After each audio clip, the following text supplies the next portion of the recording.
Magandang araw.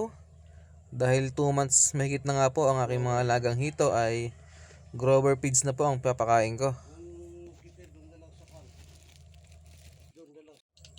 Bale, ganito siya kalalaki. Kasyang kasya sa mga bibig ng mga hito.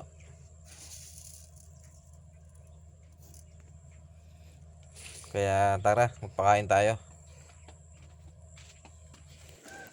Ang presyo nga pala ng grower feeds ay 1,050 pesos. Mas mura siya kumpara sa pre-starter at saka starter. Ang presyo po kasi ng pre-starter at starter ay 1,100 pesos dito sa aming lugar. So dito ay makikita natin na lumaki na sila. Sila nga pala ay 2 months pa lang mahigit. October 21, 2025 ko po sila pinakawalan dito sa fish pond. At ang size po nila noon ay 5 inches. Magti 3 months pa lang po sila sa January 21, 2026. Sa January 9 po ay magsosorting po ako. Pipili po ako ng mga malalaki na pwede nang ibenta. Kasi po ay January 10 ay piyesta po dito sa amin. At marami po ang order ng hito. Ang gusto po nila ay 2 pieces to 3 pieces per kilo.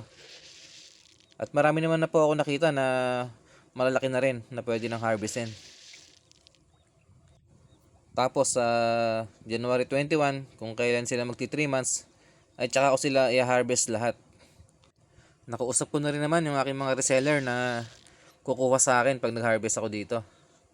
Dalawa nga pala yung reseller ko na kumukuha sa akin ng mga hito kapag nag-harvest ako. Pinapasa ko sa kanila ng 100 pesos per kilo. Tapos sila nang bahala magpatong kung magkano nilang ibebenta. Bale, sa pagkakaalam ko po, ang benta po nila ay 130 to 150 pesos per kilo. Kaya maganda rin po ang kanilang kinikita sa pag-reseller sa akin.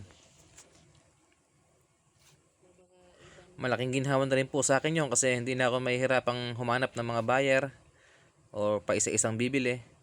Mas okay na po na mayroong reseller na babagsakan ko na lang ng maramihan. Abangan nyo po yung mga susunod nating video kung saan po ay mag-harvest na po tayo.